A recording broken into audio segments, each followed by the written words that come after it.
வணக்கம் மக்களே. இன்றைக்கி ஒரு ஒனிரா 1.5 டன் ஏசி தான் நம்ம இன்ஸ்டால் பண்ண போகிறோம். இது நேற்று நாங்கள் தான் ரிமூவ் பண்ணி வச்சோம். இது பார்த்திங்கன்னா ஃபுல் டஸ்ட்டாக இருக்குது. அதனால் நம்ம சர்வீஸ் பண்ணி தான் மாட்டணும். என்ன கூலிங் இருக்காதுன்னு கஸ்டமர் சொல்லிட்டோம். அதனால் கஸ்டமரும் சர்வீஸ் பண்ணியிருக்குன்னு சொல்லிட்டாங்க. நாங்களும் அதோட ஸ்க்ரூவெல்லாம் கழட்டி சர்வீஸ் பண்ண ஆரம்பிச்சிட்டோம். பார்த்திங்கன்னா ப்ரெஷர் பம்ப் மோட்டரை வச்சு தான் நம்ம சர்வீஸ் பண்ண போகிறோம். நார்மல் பண்ணோம்னா உங்களுக்கு கூலிங்கே இருக்காது, ஒன்றும் எஃபிஷியன்சியே தெரியாது. அதனால் ஜெட் மோட்டர் வச்சு தான் நம்ம க்ளீன் பண்ண போகிறோம். க்ளீன் பண்ணதுக்கப்புறம் பார்த்திங்கன்னா காயில் எவ்வளோ க்ளீனாக இருக்குது பார்த்தீங்களா.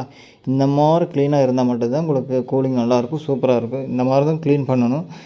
நார்மல் க்ளீன் பண்ணலாம், இதுக்கு உங்களுக்கு கொஞ்சம் கூட கூலிங் வராது. அடுத்து பார்த்திங்கன்னா நம்ம பிளேட் அடிக்க ஆரம்பிச்சிட்டோம். பிளேட் அடித்து ஹோல்ஸ் போட்டாச்சு. ஹோல்ஸ் போட்டதுக்கப்புறம் பார்த்திங்கன்னா இன்டோர் மாட்டியாச்சு. இன்டோர் மாட்டினதுக்கப்புறம் பார்த்திங்கன்னா அவுடோர் லைன் எடுக்க போகிறோம். அவுடோர் மேலே கொண்டு போய் வச்சாச்சு. வச்சதுக்கப்புறம் பார்த்திங்கன்னா மொட்டை மாடியில் வைக்கணும்னு சொல்லிட்டாங்க. பின்னாடி நாங்கள் ஸ்டாண்ட் அடிக்கலான்னு சொன்னால் வேணான்ட்டாங்க. அதனால் மொட்டை மாடியில் கொண்டு போய் வச்சு ஃபிட் பண்ணியாச்சு.